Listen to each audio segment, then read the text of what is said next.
versículo 41 do capítulo 4 de Marcos. Diz assim: estes estavam apavorados. Repita comigo: apavorados. Bem forte: apavorados.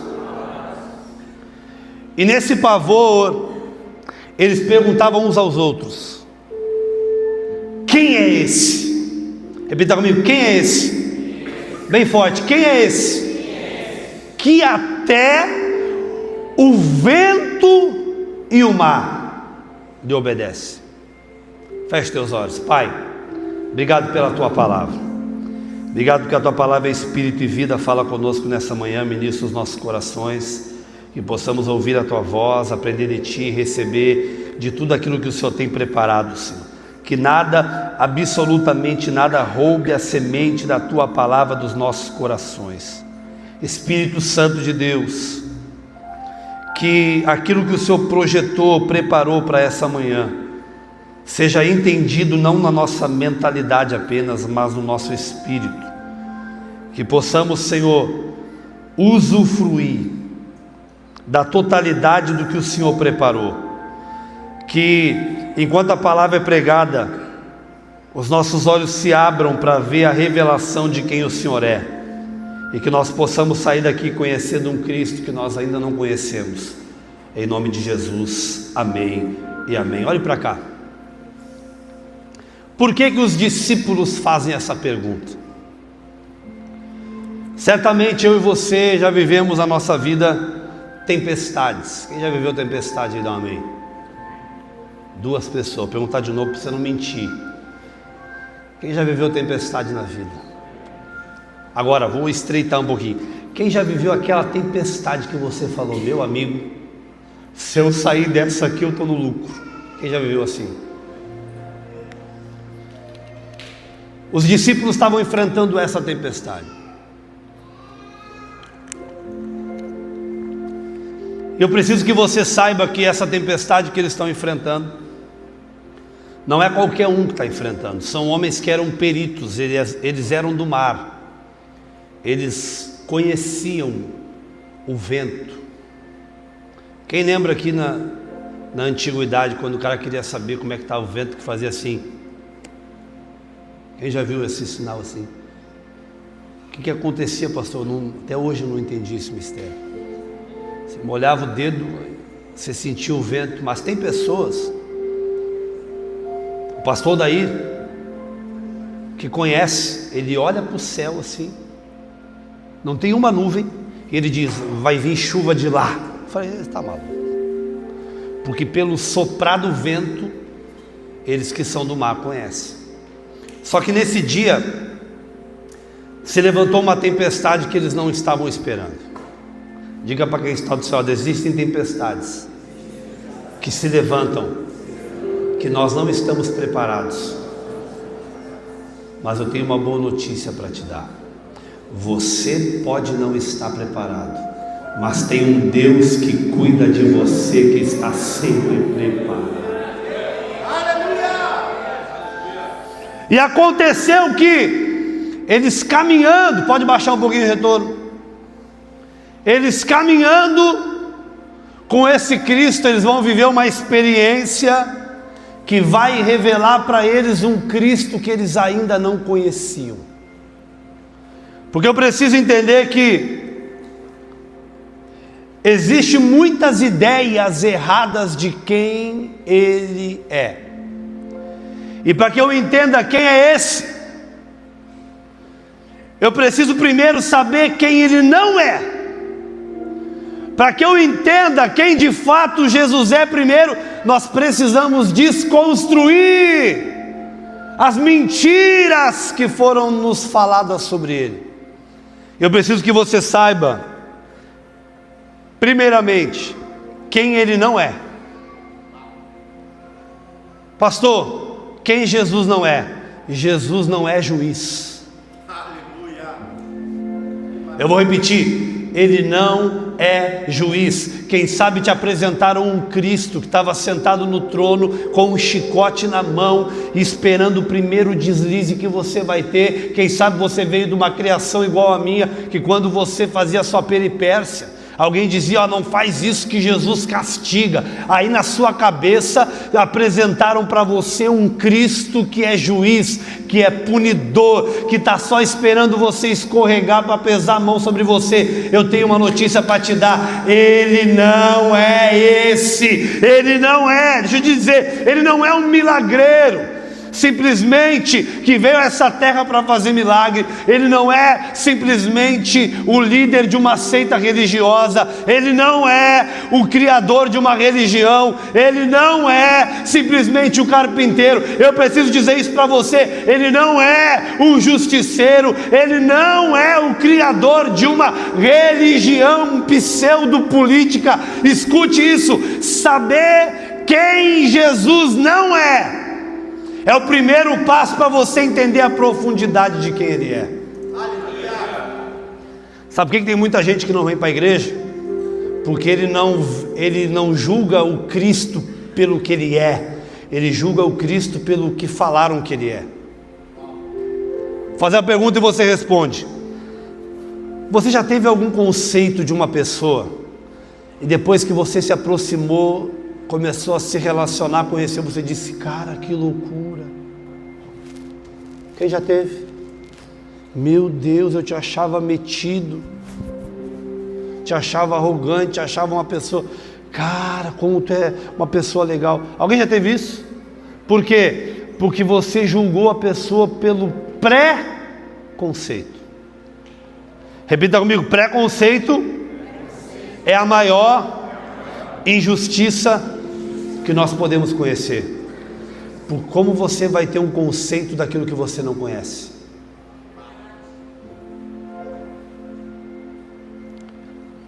Uma vez eu vi uma frase que me marcou. Um influencer digital, pastor Paulo, famoso, botou assim no Instagram: Jesus é legal, o que estraga é o fã-clube dele.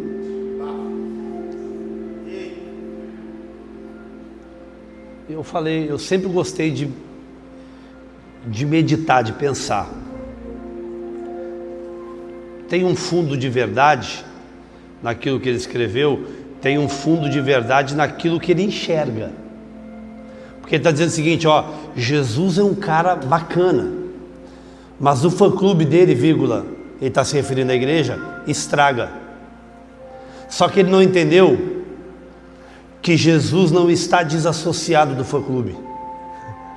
Jesus não está fora do corpo. Ele é o cabeça do corpo. Ele é o centro da igreja. Deixa eu liberar a palavra para você. Escuta o que eu vou te dizer. A igreja não é perfeita. A igreja ela é composta de seres humanos. Ela não é um lugar onde não vai ter dificuldade. Vai ter problema. Tem seres humanos. Mas o que você precisa saber é que a igreja é o corpo de Cristo na terra. A igreja é o lugar onde Cristo se manifesta. Eu não venho à igreja para ser, eu venho à igreja porque eu sou. Jesus não é o criador de uma comunidade, Ele é o criador do relacionamento do ser humano com Deus. Quando eu entendo quem Ele não é, eu abro o caminho para quem Ele é seja revelado. Por isso que eu digo: igreja não muda a vida de ninguém. Ah não, pastor, eu me lembro quando eu me converti, eu era terrível. As pessoas diziam assim: ah, o Marcelo agora entrou para a igreja, ele mudou. Não é que eu entrei para a igreja, eu virei igreja. Entrar para a igreja, na cabeça das pessoas, é você frequentar o templo. Só que frequentar um templo não faz de você igreja, assim como frequentar o hospital não faz de você um médico. O que faz de mim e você igreja é quando Cristo nasce dentro de mim. Aí Ele vai dizer: essa é a minha igreja, e sobre ela eu edificarei, eu vou construir, eu vou fundamentar, e as portas do inferno não prevalecerão contra ela. A igreja não é o templo, a igreja não é as paredes, a igreja é o organismo vivo de Cristo. A igreja está onde você está. Lá na minha casa eu sou igreja, lá na rua eu sou igreja, aonde eu passo eu sou igreja de Jesus. Não é a igreja que me muda, mas se transformar em igreja é o que muda a nossa história.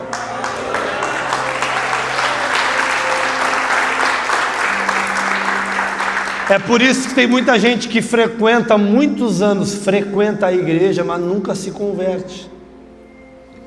Porque estar na igreja é estar num bom lugar. Quem gosta de vir nos cultos, dá um glória a Deus aí. É maravilhoso. Mas para que existe o culto? O culto existe para que a igreja, preste muita atenção, quando eu falar igreja, você vai bater assim, e quando eu falar igreja, você vai olhar para as paredes. Posso ouvir amém? Vou repetir. Quando eu falar igreja, você vai, quando eu falar igreja, você vai olhar para as paredes. Vamos lá, ver se você entendeu. A igreja é o lugar aonde a igreja se reúne para continuar sendo igreja.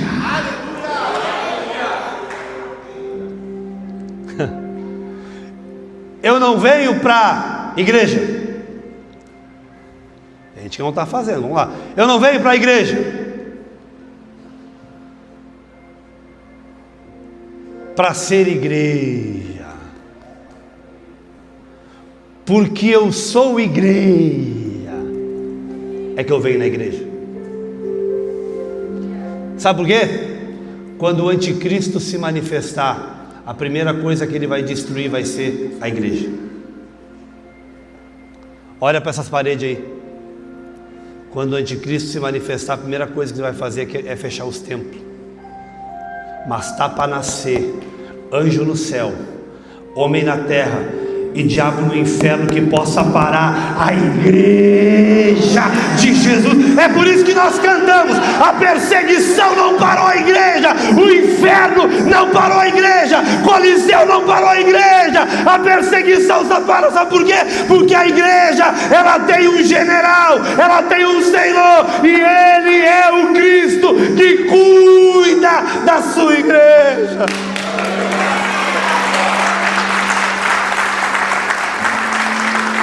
Abra comigo.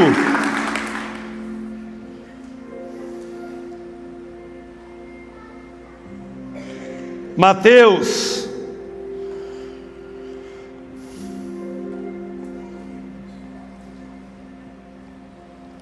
Abra comigo Mateus capítulo. Deixa eu achar aqui.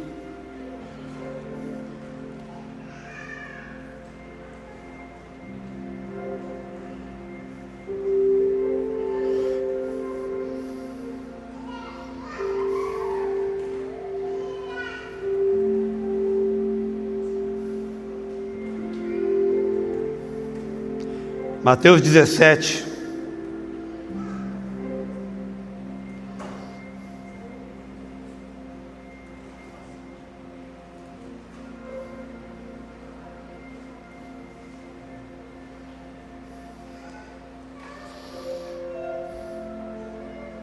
Desculpa, pode ser o 16.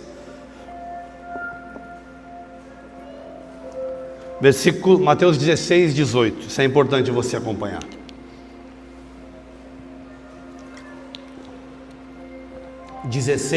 Versículo 18.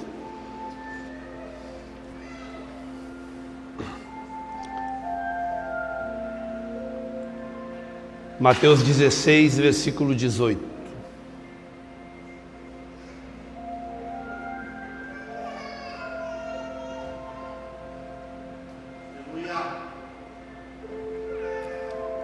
Olha que forte. Pois eu digo que tu és Pedro. Preste muita atenção. É no entendimento da igreja. Vamos lá. É no entendimento da igreja que eu descubro a minha verdadeira identidade. Que ele vai dizer assim, ó: em verdade te digo que tu é Pedro. E sob esta pedra, rocha,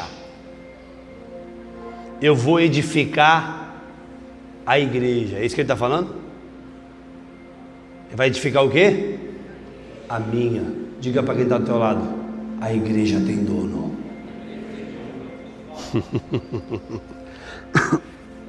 Eu vou repetir: a igreja tem dono. E não é o pastor, não é o bispo, não é o apóstolo. O dono da igreja é Jesus de Nazaré. Tem muita igreja que o pastor se adonou, mas essa não é de Jesus.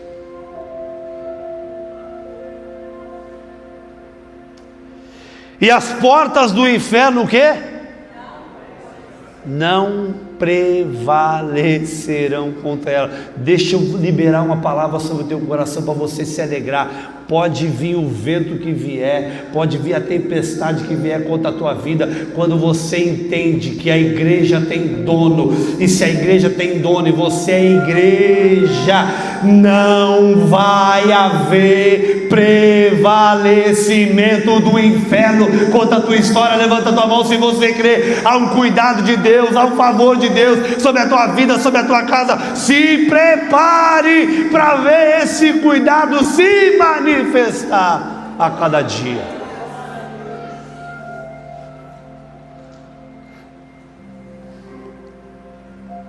Então eles caminharam com Jesus muito tempo, sem entender quem ele era. Porque se eles, no meio de uma tempestade, têm a seguinte observação: quem é esse? E não é um quem é esse simplesmente num tom de interrogação, é um quem é esse em tom de admiração. Porque preste muita atenção, por isso que, deixa eu abrir um parênteses, por isso que nós temos que ter muito cuidado em alguns assuntos que a gente trata em WhatsApp. Dá muita treta às vezes pela interpretação, quer ver? Tu tá lá cheio de empolgação, aí tu manda pro teu marido: amor, eu tive uma ideia assim, assim, assim, assim, o que tu acha de nós fazer um negócio assim, assim, assim, assim? E aí tu manda para ele, e ele está no meio de uma batalha no trabalho. Ele leu, e ele diz: não, não vai dar. Ele só dita assim: não. Acabou. Grosso. É só lá em casa que acontece isso, né? Por quê? Porque letra não tem expressão. Por isso que assuntos sérios não se trata pelo WhatsApp, é olho no olho. Não tem como, pastor. Então, última das hipóteses, uma ligação, porque a voz expressa sentimento. Que eu posso te dizer assim, ó: não. Eu posso dizer: não. Eu posso falar: quem é este?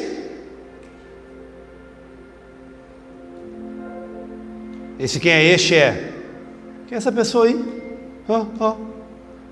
Agora, vê se não muda. Quem é esse? A expressão está dizendo o seguinte: que homem é esse? Que homem é esse que entra no meio da tempestade? Que homem é esse que caminha sobre as águas? Que homem é esse que para tudo que está fazendo para vir na minha direção? Que homem é esse? É uma expressão de admiração. Deixa eu liberar uma palavra sobre a tua vida. Se prepare para conhecer um Cristo que você ainda não conhece. Se prepare para ter a revelação de um Jesus que você ainda não teve. Se prepare para ter a tua caminhada com Cristo entrando numa nova dimensão. Por isso que a caminhada cristã é melhor do que qualquer série que você pode assistir. Sabe por quê? Porque na série você só assiste, na caminhada cristã você é o protagonista. 3, amém, vou repetir. Na série você só assiste. Eu tenho uma notícia para te dar, para você que é da série. Tem uma série muito mais poderosa acontecendo. Eu vou repetir, tem uma série muito mais poderosa acontecendo. E que é a boa notícia, o roteirista, ele é especialista naquilo que ele escreve. E ele mandou dizer para você nessa manhã, que ele tem capítulos novos para escrever. Não recua, não retrocede, ele está cuidando de você.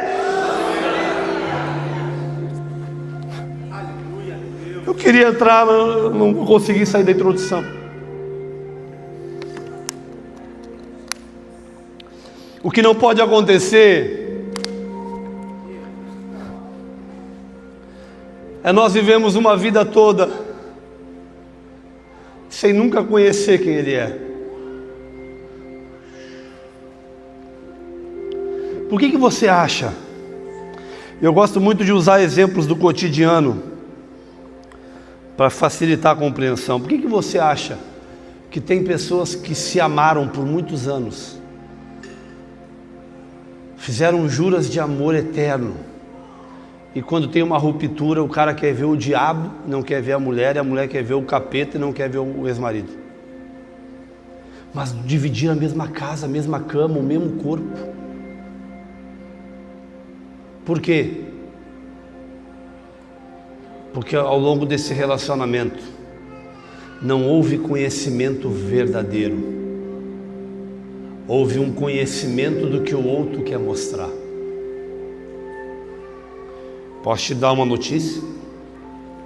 A gente que atende muito gabinete, aconselhamento, tudo que o marido vai ser e tudo que a mulher vai ser, ela já é no namoro. E pega aqui a visão: se você faz vista grossa no namoro, no casamento não melhora, só piora. Ele já avisou que ele ia fazer. Teve um caso que eu tratei uma vez, de um marido que, crente, pregador, já falei aqui, que ele batia na mulher quase todos os dias. Não, você não está enganado, ele batia na mulher quase todos os dias. Eu confesso para você que quando ela falou, no primeiro momento eu quis usar uma terapia para fazer com ele. Eu pensei em chamar ele mais alguns obreiros que estavam meio endemoniados na época, para nós fazer uma sessão terapêutica coletiva, né, para ver que evangelho que ele estava vivendo, né? De tanto que mexeu comigo.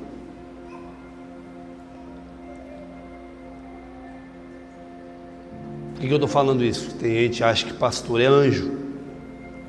Não, gente, de vez em quando dá vontade de matar uns 4, 5. A gente só não mata. Mas que tem que confessar uns assassinatos que a gente faz em secreto, tem. Senhor, me perdoa, porque eu matei o Paulinho. Mas ele está vivo, está vivo. Se eu aqui dentro, se eu pudesse... Não, eu te amo, Vara. Só quando tu vem me perturbar na mensagem que eu quero te matar. Apesar de ele ser colorado, eu gosto dele. Agora, sabe o que ela falou? Quando eu falei que nós ia usar uma terapia diferente com ele. Por favor, pastor, não faz isso. Quanto tempo acontece isso, abençoada? 12 anos. Eu falei, sabe quando é que começou a desgraça do teu casamento? Porque no primeiro dia que ele levantou a voz e você aceitou, você estava dizendo para ele o seguinte: pode avançar que não vai ter problema. Eu já falei aqui, e nem sei porque eu estou falando isso, o Espírito Santo sabe. Não reclame daquilo que você tolera.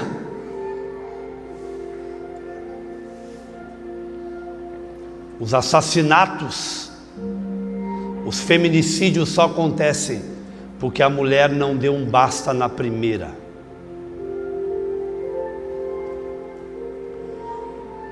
E eu falo isso para que você entenda que o objetivo do Evangelho é trazer uma mudança de quem nós somos. O Evangelho não tem outra razão. Por isso que o Evangelho é relacionamento, não é regra. Muitas pessoas perguntam, por que na palavra viva não tem usos e costumes, pastor? Porque na Bíblia não tem. Ah, mas lá na igreja que eu vim falaram que tem que usar isso. Mas na Bíblia não diz. Se a Bíblia não diz, quem somos nós para dizer? O nosso compromisso é ser bíblico. Tem alguém comigo aqui? E quando nós vamos caminhando no ambiente que Cristo está, sem permitir que Ele se revele, a gente vai caminhar com uma visão distorcida. Quanta gente em nome de Jesus bate, quanta gente em nome de Jesus mata, quanta gente em nome de Jesus exclui, quanta gente em nome de Jesus, ao invés de estender a mão, aponta o dedo. Você sabia que o número de desviados no Brasil é maior do que o número de cristãos? Senta com um desviado e pergunta por que ele se desviou. Ah, porque Jesus fez algo ruim para ele. Não. É porque alguém em nome de Jesus destruiu com a sua vida. Alguém em nome de Jesus destruiu com as suas emoções. Aí ele não consegue mais estar com Jesus por causa daquilo que fizeram no nome de Jesus. Mas eu tenho uma notícia para te dar: existe um Cristo aqui nessa manhã que quer trazer para você vida e vida em abundância. Existe um Cristo aqui nessa manhã que quer se revelar para você com amor, que Ele não tem o dedo apontado para te condenar, Ele tem as mãos estendidas. Se você chegou aqui desanimado, caído, Ele tem vida em abundância para você. Fique em pé no seu lugar, por favor.